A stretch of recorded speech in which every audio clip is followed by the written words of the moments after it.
자, 함수의 극한의 성질이죠, 성질. 자, 이렇게 할까요? 함수의 극한 성질은 왜 하냐? 쉽게 말하면 극한은 뭘 구하기 위해서다? 극한을 만족하는 값을 구하기 위해서인데, 우리가 값을 구하는 가장 쉬운 방법은 극한 값을 어떻게 하는 거야? 계산하는 거죠. 그래서 우리는 앞으로 극한을 계산하기 위해 성질을 이해하시는데, 여기에 일단 요게 나오네요. fx랑 gx가 알파와 베타라는 실수 수로 나온다는 얘기는 결국 뭐죠? 두 극한이 모두 어떻게 한다? 특정한 하나의 숫자로 간다. 다른 말로 수렴 한다라는 전제 시작하는 거죠. 둘 중에 하나라도 수렴하지 않으면 다음 같은 과정은 만족하지 않을 수 있어요. 자, 보시면 합과 차죠. 하나의 식으로 묶여있던 걸 각각으로 이렇게 분리시켜도 원래 있었던 수렴값의 기호랑 똑같고요. 두 번째는 합과 차가 나오니까 실수배도 되고요. 그 다음에 뭐 되죠? 곱도 되죠. 곱도 잰단 말은 다른 말로 하면 곱은 당연히 뭐 될까? 당연히 똑같은 걸 곱하게 되면 뭐가 되죠? 거듭제곱도 되죠. 그래서 여러분이 fx랑 gx가 있는데 이것도 된다는 얘기죠. 예를 들면 리미트 x가 a가 됐을 때 fx의 제곱은 돼요, 안 돼요? 돼요. 이건 뭐죠? 알파의 제곱으로 이렇게 수렴합니다. 왜? 알파 곱하기 알파니까. 자, 그 다음에 나눗셈도 되네요. 나눗셈에선 가장 중요한 건 뭐냐면 요거죠. 뭐죠? 분모가 뭐가 되면 안 된다? 0이 되면 안 된다. 꼭 고민해 주셔야 될 내용이고요. 자, 극한의 대소관계예요. 대소관계. 자, 대소관계에 대해 중요한 건 뭐냐면, 자, 여기에 보니까 부등호도 있고 등호도 있는데, 그때 극한에 부등호와 등호가 있을 때 그 수렴값도 부등호랑 등호가 다 성립하죠.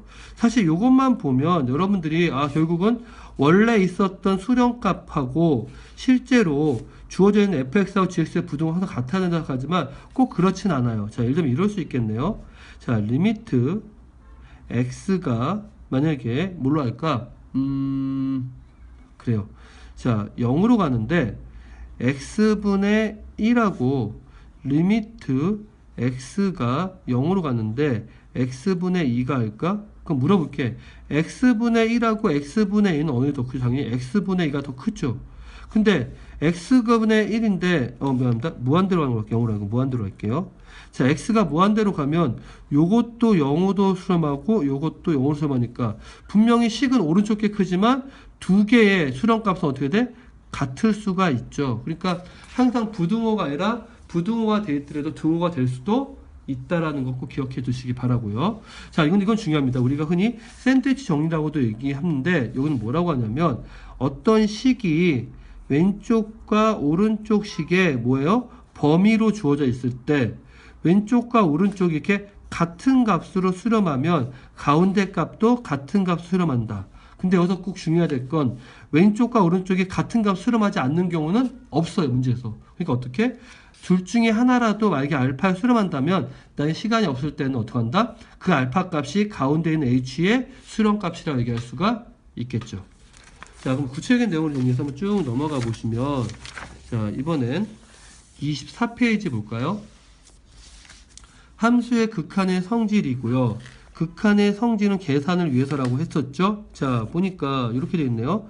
합과 차와 실수배와 곱과 목 형태는 뭐죠? 나눗셈이죠.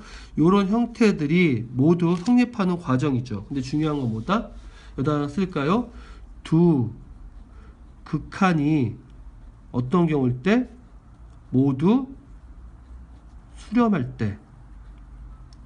됐습니까? 그때 수렴값들은 합과 차, 실수배, 곱, 나눗셈, 곱은 뭐가 된다? 거듭제곱도 된다고 얘기할 수가 있겠죠. 됐습니까? 그러면 모든 극한이 성립한다. 그래서 오른쪽에 노란색으로 되어 있는 거에 집중하시면 뭐라고 되어 있나요? 어떤 함수의 합과 차와 실수배와 곱과 목세 형태로 함수의 극한의 그래프를 이용하지 않고도, 그러니까 원래는 그래프를 그리는 게 중요할 수 있겠지만 이용하지 않더라도 우리는 않고도 수렴하는 함수의 극한값을 어떻게 한다? 이용하여 계산할 수가 있겠죠. 자, 무슨 얘기냐면 x가 2로 가면 2x의 제곱도 수렴하고 당연히 3도 수렴하죠. 그러면 각각이 수렴하니까 각각 분리시켜서 2를 넣어주시면 요거는 12에 2를 넣어주면 8에 수렴하고, 여기는 어차피 매번 3이니까 3에 수렴하면 우린 2x제곱 플러스 3이라는 이 극한값은 각각 수렴값들의 뭐랑 같다? 합과 같다 얘기할 수가 있겠죠. 그 다음에 합성함수의 극한값인데 문제에서 보시면 잘 봐요. 똑같은 함수라도 그냥 합성한 거랑 극한을 취해서 구한 거에 합성한 거는 뭐죠? 같지 않다. 알겠습니까? 그래서 우리는 과정을 보시면 fx를 t라고 놓으면 x가 a로 갔을 때 t는 뭘로 감을 판단해요. 그때 x가 네모로 가면 결국 뭐가 되죠? ft 써 있고 그때 네모가 t가 네모로 갔을 때 값을 구하는 거고요.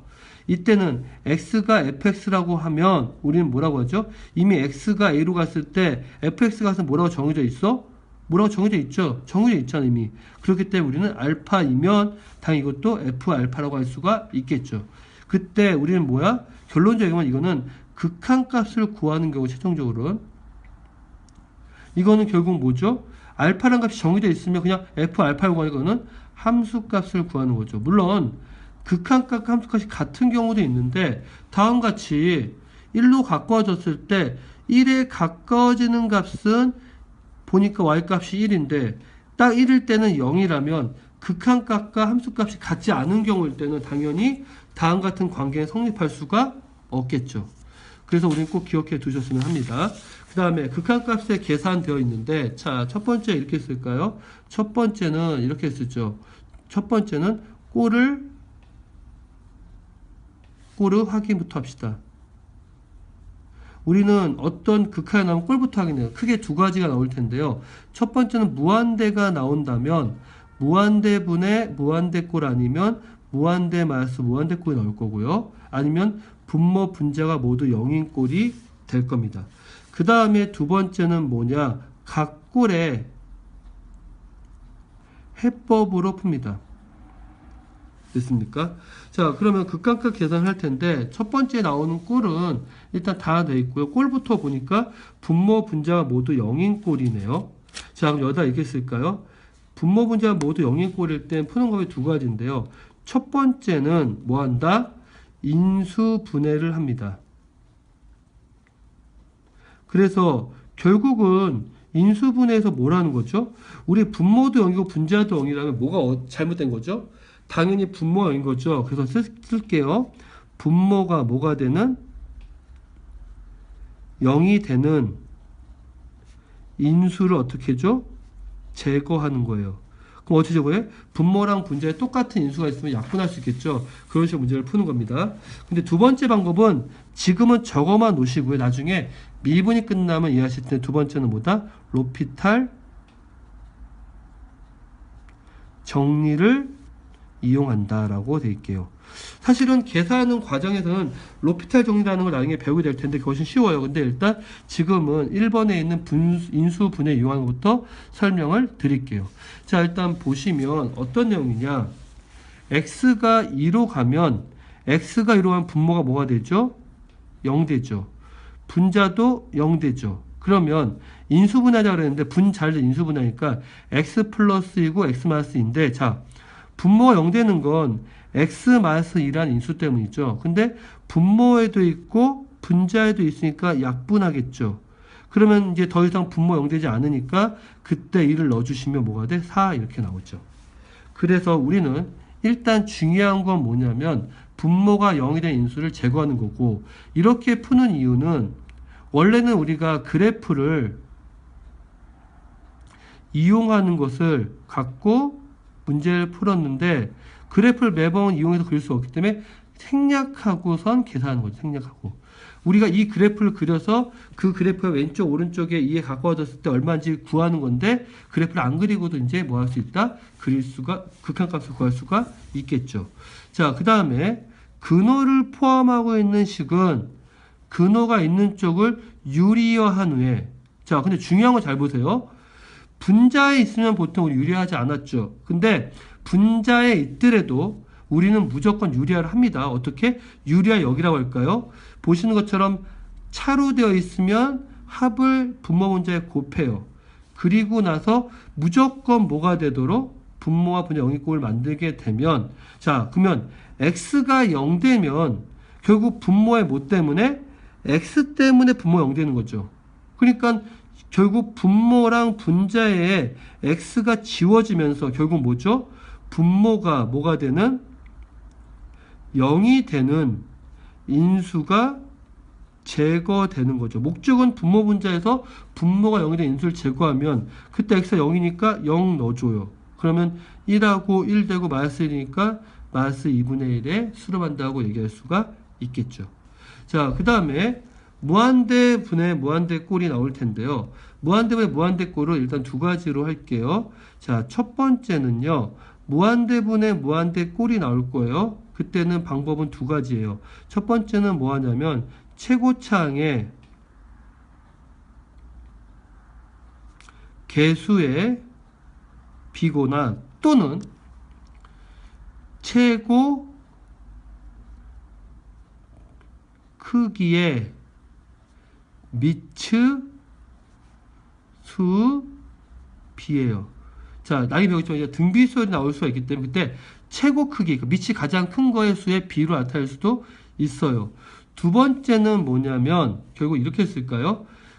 제가 짱의 법칙이라고 할 텐데 짱의 법칙이에요. 뭐예요? 분모랑 분자에서 가장 차수가 크거나 가장 밑이 큰 수만 남겨놓고 다 없앱니다. 자, 일단 문제편 설명드릴 거고요. 두 번째는 무한대 마이너스 무한대 꼴이 나오는데 보통 이때 루트를 포함합니다. 그럼 이때는 어떻게 하느냐? 유리화를 해요. 반드시. 유리화를 한 후에 어떻게? 무한대분의 무한대 꼴이 된다예요. 그러니까 만드는 게 아니라 유리화라면 당연히 무한대분의 무한대 꼴이 돼요. 그럼 그걸 어떻게 다시 원래 처음에 있던 이 방법으로 돌아가시면 됩니다. 자, 그럼 보세요. x가 무한대로 가면 무한대니까 결국 뭐가 돼요? 마이너스 무한대분의 무한대 꼴인데 무한대 꼴 있죠. 그럼 어떻게? 물론 분모 분자 최고차항으로 분모 분자를 나누기도 해요. 왜? x분의 1이나 x제곱분의 1이 0이 되기 때문에. 그럼 이렇게 푸시려면 어떻게 하면 되죠? 나누면 요것도 0 되고 요것도 0 되고 요것도 0 되니까 마이너스 1이 분모에 남고 분자에 3이 나오니까 마이너스 3이 나오겠죠. 근데 우리는 이렇게 풀 수도 있겠죠. 어떻게? 분모랑 분자에다가 짜이 법칙이죠. 2차인데 상수 따윈 의미가 없고요. 2차인데 1차든 상수 의미가 없어. 그러면 우리는 이렇게 쓸 수도 있을까? 리미트 x가 무한대로 가는데 분모에서 제일 짱 큰 거는 x제곱이고 분자가 제일 큰 건 3x제곱이잖아. 그럼 x제곱 x제곱 사라져. 그럼 뭐가 돼? 마이너스 3 이렇게 구할 수 있겠죠. 이게 짱 먹는 거예요. 자, 그 다음에 근호가 포함된 식일 때도 비타 모음을 푸는데, 자, 여기서 중요한 거 별 표시하세요. 자, 뭐라고 돼 있죠? 마이너스 무한대가 나오면 우리 계속 무한대가 올 텐데 마이너스 무한대 오면 마이너스 x를 t라고 취하네요. 그럼 x가 마이너스 무한대로 가면 마이너스에 마이너스 무한대는 뭐죠? 무한대가 되겠죠. 그래서 t는 뭐가 돼? 무한대가 되겠죠. 그래서 반드시 우리는 무한대가 되는 걸로 바꾸고 나서 풉니다. 자, 예를 들면 2번 볼까요? 자, 요 문제인데 x가 마이너스 무한대로 가죠. 그럼 어떻게? 마이너스 x를 t로 취하네. 그러면 x는 뭐가 되죠? 마이너스 t가 되겠네요. 그러면 x가 마이너스 무한대로 갈 때 뭐가 돼? 무한대가 되고 그 다음에 어떻게? 주어진 x 대신에 마이너스 t를 넣어요. 그러면 요거 대신 마이너스 t 넣고 요거 대신 마이너스 t 넣고 요거 대신 마이너스 t를 넣었더니 결국 앞에는 마이너스가 붙을 거고 t의 제곱은 어차피 t니까 t는 상관없죠. 그럼 어떻게 하느냐? 이렇게 t로 나눠줘도 되고 아니면 뭐죠? 상수항 사라지고요. 상수항 사라져요. 근데 t의 제곱 루트 밖에 나오면 뭐죠? t 되죠. 그래서 요거는 이렇게 써도 될까? 자, 리미트 t가 무한대 갔을 때 분모는 마이너스 3t랑 여기 t의 제곱이 나오니까 t 될 거고 여기는 마이너스 2t가 되겠네. 그래서 뭐가 돼요? 마이너스 2분의 마이너스 2니까 1 이렇게 나올 수도 있겠죠. 됐습니까? 자, 그 다음에